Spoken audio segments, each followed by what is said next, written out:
అధికార కాంగ్రెస్ కు ఆ జిల్లా కంచుకోట. నిజానికి అధికారంలో లేకపోయినా అది కంచుకోటే.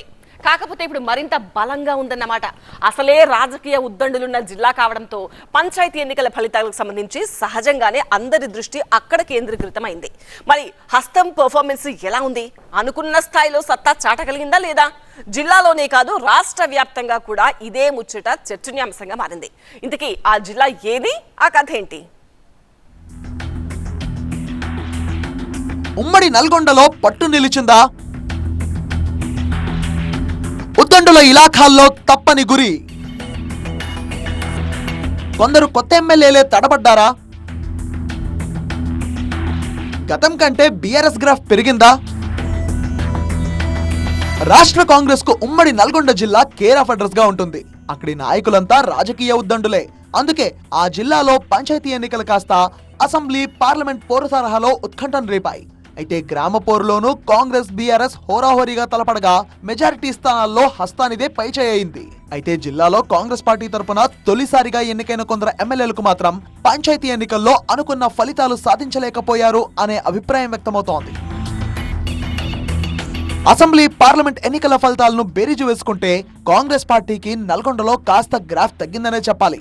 మొదటి నుంచి రాష్ట్ర కాంగ్రెస్ లో రాజకీయ ఉద్దండులకు వేదికగా నిలుస్తున్న నల్గొండలో పంచాయతీ పోరును అధికార పార్టీ వన్ సైడ్ చేసుకోలేకపోయింది అనే టాక్ వినిపిస్తోంది.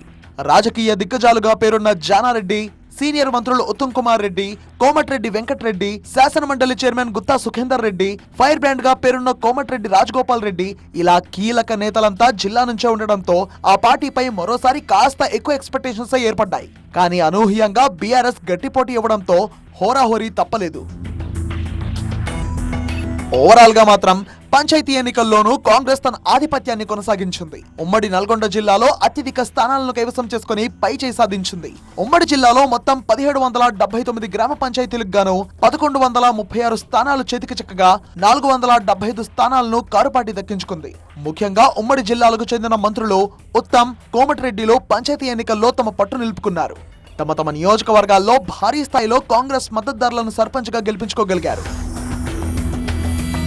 అయితే జిల్లాలో తొలిసారిగా గెలిచిన కాంగ్రెస్ ఎమ్మెల్యేలే ఈ పంచాయతీ పోరులో కాసింత వెనకబడినట్టుగా తెలుస్తోంది. అనుభవ రాహిత్యమో మరో కారణమో తెలియదు గానీ పంచాయతీ ఎన్నికల్లో సరిగ్గా పెర్ఫార్మెన్స్ చేయలేకపోయారనే అభిప్రాయం అయితే వ్యక్తమవుతోంది. అసెంబ్లీ ఎన్నికల్లో రికార్డు స్థాయి మెజారిటీ సాధించిన కొందరు కొత్త ఎమ్మెల్యేలు పల్లె ఓటర్ల పల్స్ ని పట్టుకోలేకపోయారట. ఈ కొత్త ఎమ్మెల్యేల పట్ల ప్రజల్లో వ్యతిరేకత ఉందనే సంగతిని ఇట్టే పసిగట్టిన బీఆర్ఎస్ మాజీ ఎమ్మెల్యేలు తమ మద్దతుదారులను ఈజీగా గెలిపించుకోవడంలో సఫలీకృతమయ్యారు. ఆయా తొలిసారి ఎమ్మెల్యేల నియోజకవర్గాల్లో మాజీ ఎమ్మెల్యేలు ప్రచారం చేయని గ్రామాల్లో సైతం బీఆర్ఎస్ మద్దతుదారులు గెలవడం పరిస్థితికి అద్దం పడుతోంది. మొత్తం అసెంబ్లీ, పార్లమెంట్ ఎన్నికల్లో ఇక్కడ కాంగ్రెస్ సాధించిన గ్రాఫ్ పంచాయతీ ఎన్నికల నాటికి 15% తగ్గినట్టుగా తెలుస్తోంది.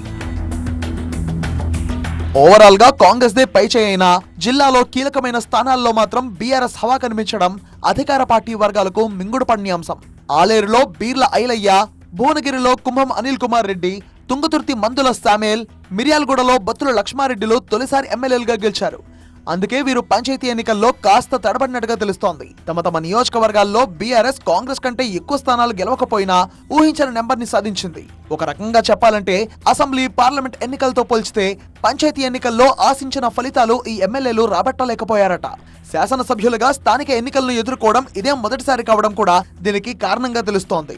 లోకల్ ఎన్నికల వ్యూహాన్ని రూపొందించడం, క్యాడర్ ను సమన్వయం చేయడంలో తడబడినట్టు కనిపిస్తోంది. దీంతో పార్టీకి కంచుకోటగా ముద్రపడ్డ ఉమ్మడి నల్గొండ జిల్లాలో తమ పట్టును నిలుపుకోవడంలో కొందరు తొలిసారి ఎమ్మెల్యేలు వెనకబడ్డారు అనే అభిప్రాయం వ్యక్తమవుతోంది. ఆయా నియోజకవర్గాల్లో కాంగ్రెస్, బీఆర్ఎస్ ల మధ్య గట్టి పోటీ కనిపించిందట. ఎన్నికల్లో రికార్డు స్థాయి మెజారిటీలు వచ్చిన ఈ నియోజకవర్గాల్లో బీఆర్ఎస్ భారీ స్థానాలు గెలవడం కాంగ్రెస్ శ్రేణులను కలవరపడుతోంది. పార్టీ సింబల్ లేకుండానే ప్రజలు ఈ రకమైన తీర్పు రావడం అంటే మరి రాబోయే ఎంపీటీసీ, జెడ్పీటీసీ ఎన్నికల్లో ఎలా ఉంటుందోనన్న ఆందోళన ఆ కొత్త ఎమ్మెల్యేలను వెంటాడుతుందట. దీన్ని ఎలా అధిగమిస్తారో చూడాలి మరి.